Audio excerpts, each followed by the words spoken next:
Halo teman-teman, jadi kami dari kelompok 5 dengan anggotanya ada aku Izam Gali dengan NIM akhir 2001. Aku Diah Putri dengan NIM akhir 2047. Aku Rizal Firdaus Hidayatullah dengan NIM akhir 2046. Aku Ivan Adi dengan NIM akhir 2007. Aku Dian Prasongko dengan NIM akhir 2015. Halo teman-teman, di sini saya Firoz. Saya di sini lagi wawancara mengenai tentang apa sih yang ada di pasar hewan ini. Mungkin saya ini Mas nanya, boleh nama sampean sama asal daerahnya itu dari mana? Perkenalkan, nama saya Yusuf Bayhaki, asalnya dari Malang, Jawa Timur, Singosari. Saya pedagang sapi. Oke. Terus mengenai bobot ternak itu apakah ada kriterianya gitu Mas ketika mau dibawa pulang? Ada. Karena ini kan saya jual untuk fattening, penggemukan persiapan kurbanan. Saya cari kriteria 250 up bobotnya, 250 kg minimal, gitu Mas. Kira-kira ada ketentuan harga jualnya juga? Harganya itu dipatok 18 juta sampai di tempat. Tapi kalau yang dicari hari ini untuk bobot 300 up. Oh, gitu. Iya. Soal jenisnya sapi diwajibkan limousin. Harus cross nggak apa-apa, tapi yang harus kental jenis Bos Taurusnya, jenis Eropa yang lebih kental. Terus ini lagi Mas, apakah terdapat hal lain yang menentukan harga jual ternak pada pasar hewan selain dari bobot ternak? Ada Mas, jumlah pembeli dan banyaknya barang. Kalau pembelinya banyak, harganya pasti naik. Barangnya sedikit, pembelinya banyak, naik. Banyaknya barang, pembelinya sedikit, harga bisa turun. Gitu Mas. Terus kalau semisal sapinya itu pas ada patokan harganya gitu, kira-kira ada kayak proses penimbangan terlebih dahulu? Kalau di Jawa Timur, ujung timur seperti Bondowoso, Situbondo, Jember, Banyuwangi itu rata-rata jogrok Mas.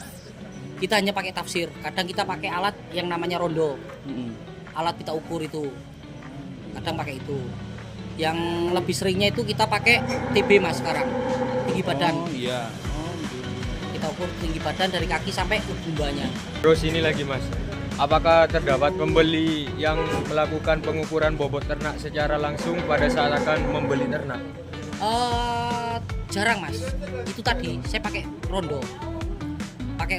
Saya ukur, dan seumpama ini keluar 450, di rondo itu pasti saya potong 50. Jadi saya tafsir cuma bobot 400 untuk meminimalisir kemblesetannya tadi Mas. Ketidakcocokan dari bibit tersebut yang ada di pita ukur, begitu Mas. Ini Mas, sampean juga ngecek gak sih Mas kayak terkait dengan kondisi ternak? Oh pasti Mas, tubuhnya juga. pasti daya tahan tubuh kayak vitamin dan lain-lain itu saya cover sendiri. Sapi dari kandang itu pasti saya sehatkan, saya treatment, saya recovery dulu, saya kasih vitamin, terus saya kasih ATP, energi, itu Mas. Kalau pas lagi ini kan lagi di pasar nih Mas, itu Iya.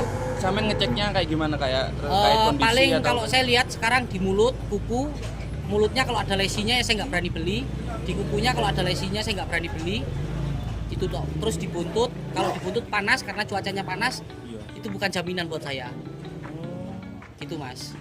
Yang penting itu kadang di punggungnya itu saya jiwit Mas. Kalau sapinya itu bisa terkejut atau bisa mulet, itu bahasa Indonesianya itu gini nih Mas, mulet gitu ya. Itu berarti sapi itu sehat. Terus matanya juga Mas, kalau matanya bersinar, hidungnya nggak basah kering agak basah gitu, saya berani Mas. Berarti tempat anunya Penampungannya ada di di Bondowoso Grujugan Mas. Jadi sapi dari pasar saya tampung. Di malam cuacanya kan dingin, itu pasti saya suntik langsungan Mas. Karena kalau nyuntik sore itu saya agak rawan untuk hari ini, takutnya sapi drop. Karena musim ini kan pancaroba, dari panas ke dingin, itu takut sapi itu nanti nggak stabil suhunya. Jadinya ya itu, saya kasih vitamin, multivitamin seperti injektamin, terus saya kasih biosan itu saya oplos pakai B12. B12 yang saya pakai punya manusia Mas, Cyanocobalamin. Karena pekatnya lebih tinggi. B12 itu kan untuk untuk merangsang rumen. Nah, B12 itu Mas saya pakai. Kalau dari pakannya sendiri sampean masih pakai apa, Mas? Alhamdulillah pakan sapi sini itu bagus Mas.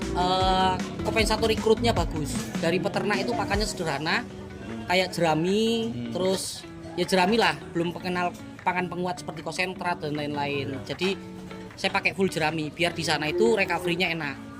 Kalau dikasih makanan bagus, sapinya cepat perkembangannya Mas, gitu. Ibarat orang nggak pernah makan enak, terus dikasih makan enak kan cepet gitu loh Mas. Gitu. Untuk tambahan pakan sebelum berangkat itu saya pakai pohon jagung Mas, untuk menghemat vitamin juga kan, tambahan energi. Pakai pohon jagung saya kalau sebelum berangkat ke tempat tujuan, kandang tujuan tuh harus pakai tebon jagung. Pakai pohon jagung saya Mas. Oh, setiap ke pasar bawa berapa ekor biasanya? Kalau saya kan beli juga Mas. Oh, beli ya, di Mas saya yang jualan. Kalau dapat di pasar ya dijual lagi. Kalau saya kan tak beli Mas. Kalau sapi itu masuk sesuai spek pesanan, terus spek yang kriteria saya, itu saya ambil Mas. Terkadang ya di pasar saya dapat 1, dapat 2, paling kenceng tuh saya satu pasar dapat 5 Mas. Karena saya kan milih sapi Mas. Karena bibit kan nomor 1. Iya. Bibit, pakan, manajemen, Gusti Allah. Yang gitu Mas. Breeding, manajemen, Gusti Allah. Iya. 4 segitiga, 4-nya itu kan gitu. Iya. Segi 4 manajemen peternakan. Kalau beli itu kriterianya kayak apa aja gitu? Kalau bibit saya cari yang 1 sudah cukup umur, nomor 2 genetiknya bagus, sapinya sehat. Nomor 4 tidak cacat sapinya. Itu Mas. Seperti kaki-kakinya itu bagus kalau buat saya. Terus kulitannya juga kendor, lentur, badannya lentur, saya mau Mas.